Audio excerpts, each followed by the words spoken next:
Assalamualaikum warahmatullahi wabarakatuh. Kami dari kelas 12 Kimia Industri 1 yang sekarang sedang PKL di PG Purwodadi Magetan akan mempresentasikan atau menjelaskan materi bab 3 pada buku paket PPKN kelas 12 mengenai peraturan perundang-undangan Good Governance di Indonesia.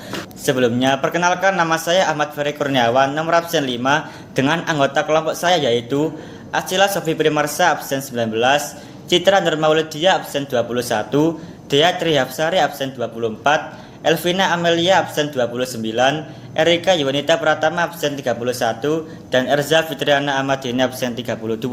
Baik, langsung saja kita ke materinya. Peraturan perundang-undangan Good Governance di Indonesia.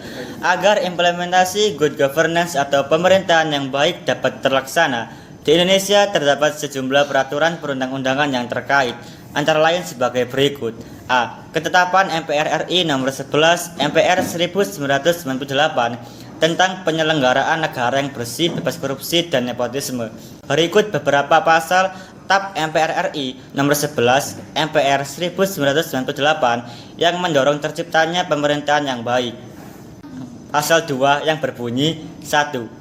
Penyelenggara negara pada lembaga-lembaga eksekutif, legislatif, dan yudikatif harus melaksanakan fungsi dan tugasnya dengan baik dan bertanggung jawab kepada masyarakat, bangsa, dan negara.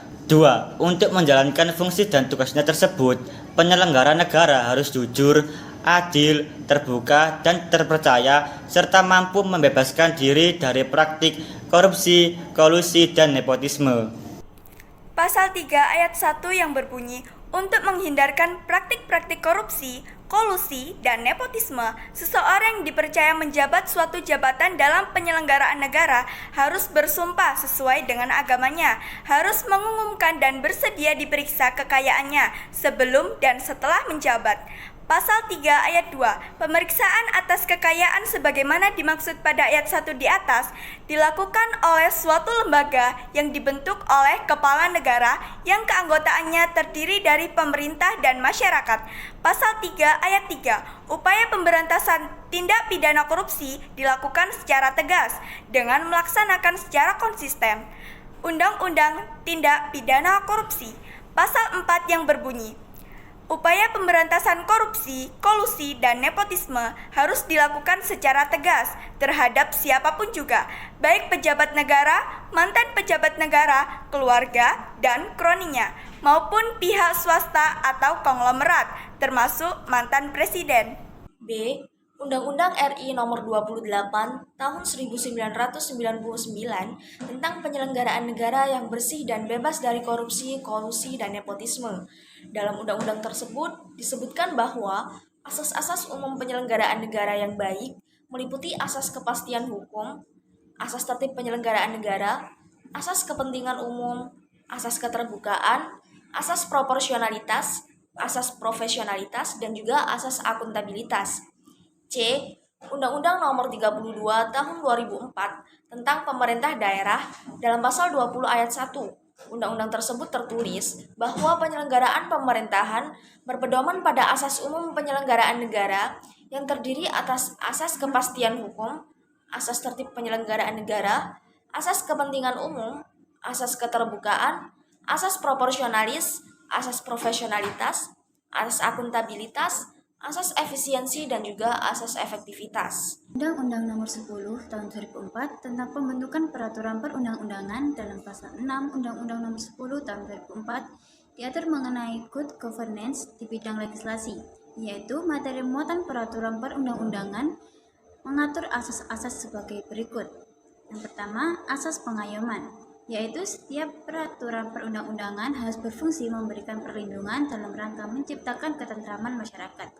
Yang kedua, asas kemanusiaan, yaitu materi muatan peraturan perundang-undangan harus mencerminkan perlindungan dan penghormatan hak-hak asasi manusia serta harkat dan martabat setiap warga negara dan penduduk Indonesia secara profesional. Yang ketiga, asas kebangsaan, yaitu setiap materi muatan peraturan perundang-undangan harus mencerminkan sifat dan watak bangsa Indonesia yang pluralistik atau kebinekaan dengan tetap menjaga prinsip negara kesatuan Republik Indonesia. Yang keempat, asas kekeluargaan, yaitu setiap materi pemuatan peraturan perundang-undangan harus mencerminkan musyawarah untuk mencapai mufakat dalam setiap pengambilan keputusan. Yang kelima, asas kenusantaraan, yaitu setiap materi muatan peraturan perundang-undangan senantiasa memperhatikan kepentingan seluruh wilayah Indonesia dan materi muatan peraturan perundang-undangan yang dibuat di daerah merupakan bagian dari sistem hukum nasional yang berdasarkan Pancasila. Yang keenam, asas Bhinneka Tunggal Ika, yaitu materi muatan peraturan perundang-undangan harus memperhatikan keragaman penduduk, agama, suku, dan golongan, kondisi daerah dan budaya khususnya yang menyangkut masalah-masalah sensitif kehidupan masyarakat berbangsa dan bernegara. Yang ketujuh, asas keadilan, yaitu setiap materi muatan peraturan perundang-undangan harus mencerminkan keadilan secara proporsional bagi setiap warga negara tanpa terkecuali. Yang kedelapan, asas kesamaan, kedudukan dalam hukum dan pemerintahan, yaitu materi muatan peraturan perundang-undangan tidak boleh berisi hal-hal yang bersifat membedakan berdasarkan latar belakang, antara lain agama, suku, ras, golongan, dan gender atau status sosial. Yang kesembilan, asas ketertiban dan kepastian hukum, yaitu setiap materi muatan peraturan perundang-undangan harus dapat menimbulkan ketertiban dalam masyarakat melalui jaminan adanya kepastian hukum. Dan yang terakhir, yang ke-10, asas keseimbangan, keserasian, dan keselarasan, yaitu materi muatan setiap peraturan perundang-undangan harus mencerminkan keseimbangan, keserasian, dan keselarasan antara kepentingan individu dan masyarakat dengan kepentingan bangsa dan negara. Undang-Undang Nomor 5 Tahun 2014 tentang Aparatur Sipil Negara. Perhatikan paling tidak pasal 2 dan pasal 3. Pada pasal 2 disebutkan bahwa penyelenggaraan kebijakan dan manajemen aparatur sipil negara atau ASN berdasarkan pada asas-asas berikut. 1. Kepastian hukum, yaitu dalam setiap penyelenggaraan kebijakan dan manajemen ASN mengutamakan landasan peraturan perundang-undangan, kepatutan, dan keadilan. 2. Profesionalitas, yaitu mengutamakan keahlian berlandaskan kode etik dan ketentuan peraturan perundang-undangan. 3. Proporsionalitas, yaitu mengutamakan keseimbangan antara hak dan kewajiban pegawai ASN.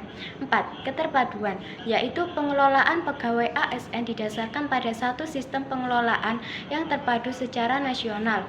5. Delegasi, yaitu sebagian kewenangan pengelolaan pegawai ASN dapat didelegasikan pelaksanaannya kepada kementerian, lembaga pemerintah non-kementerian, dan pemerintah daerah. 6. Netralitas, yaitu setiap pegawai ASN tidak berpihak dari segala bentuk pengaruh manapun dan tidak memihak kepada kepentingan siapapun. 7. Akuntabilitas, yaitu setiap kegiatan dan hasil akhir dari kegiatan pegawai ASN harus dapat dipertanggungjawabkan kepada masyarakat sesuai dengan ketentuan peraturan perundang-undangan. 8. Efektif dan efisien, yaitu dalam penyelenggaraan manajemen ASN sesuai dengan target atau tujuan dengan tepat waktu sesuai dengan perencanaan yang ditetapkan. 9. Keterbukaan, yaitu dalam penyelenggaraan manajemen ASN bersifat terbuka untuk publik. 10. Non-diskriminatif, yaitu dalam penyelenggaraan manajemen ASN, Komisi ASN tidak membedakan perlakuan berdasarkan gender, suku, agama, ras, dan golongan. 11. Persatuan dan kesatuan, yaitu pegawai ASN sebagai perekat negara kesatuan Republik Indonesia. 12. Keadilan dan kesetaraan, yaitu pengaturan penyelenggaraan ASN harus mencerminkan rasa keadilan dan kesamaan untuk memperoleh kesempatan akan fungsi dan peran sebagai pegawai ASN. 13. Kesejahteraan, yaitu pengaturan penyelenggaraan ASN harus mencerminkan rasa keadilan dan kesamaan untuk memperoleh kesempatan akan fungsi dan peran sebagai pegawai ASN. Adapun pada pasal 3 Undang-Undang Nomor 5 Tahun 2014 tentang Aparatur Sipil Negara disebutkan bahwa ASN sebagai profesi berlandaskan pada prinsip sebagai berikut: 1. Nilai dasar, 2. Kode etik dan kode perilaku, 3. Komitmen, integritas moral, dan tanggung jawab pada pelayanan publik, 4. Kompetensi yang diperlukan sesuai dengan bidang tugas, 5. Kualifikasi akademik, 6. Jaminan perlindungan hukum dalam melaksanakan tugas, dan 7. Profesionalitas jabatan. lebih lanjut mengenai prinsip nilai dasar sebagaimana disebutkan pada pasal 3 Undang-Undang Nomor 5 Tahun 2014 sebagai berikut. 1. Memegang teguh ideologi Pancasila. 2. Setia dan mempertahankan Undang-Undang Dasar Negara Republik Indonesia tahun 1945 serta pemerintahan yang sah. 3. Mengabdi kepada negara dan rakyat Indonesia.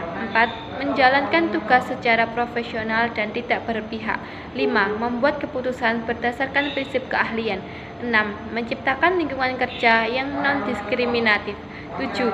Memelihara dan menjunjung tinggi standar etika yang luhur. 8. Mempertanggungjawabkan tindakan dan kinerjanya kepada publik. 9. Memiliki kemampuan dalam melaksanakan kebijakan dan program pemerintah. 10. Memberikan layanan kepada publik secara jujur, tanggap, cepat, tepat, akurat, berdaya guna, berhasil guna, dan santun. 11. Mengutamakan kepemimpinan berkualitas tinggi. 12. Menghargai komunikasi, konsultasi, dan kerjasama. 13. Mengutamakan pencapaian hasil dan mendorong kinerja pegawai. 14. Mendorong kesetaraan dalam pekerjaan. Dan 15.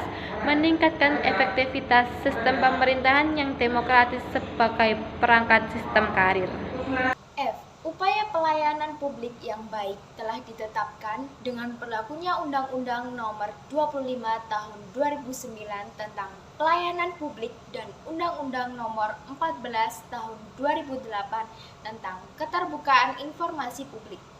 Melalui undang-undang tersebut diharapkan tercipta transparansi dan akuntabilitas baik pemerintah pusat maupun daerah, sehingga segala kebijakan dapat diketahui dan diakses masyarakat.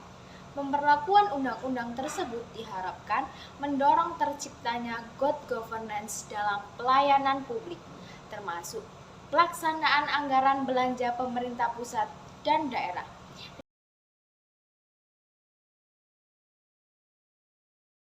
Terima kasih, sekian presentasi dari kelompok kami. Apabila ada salah kata, mohon dimaafkan. Saya akhiri. Wassalamualaikum warahmatullahi wabarakatuh.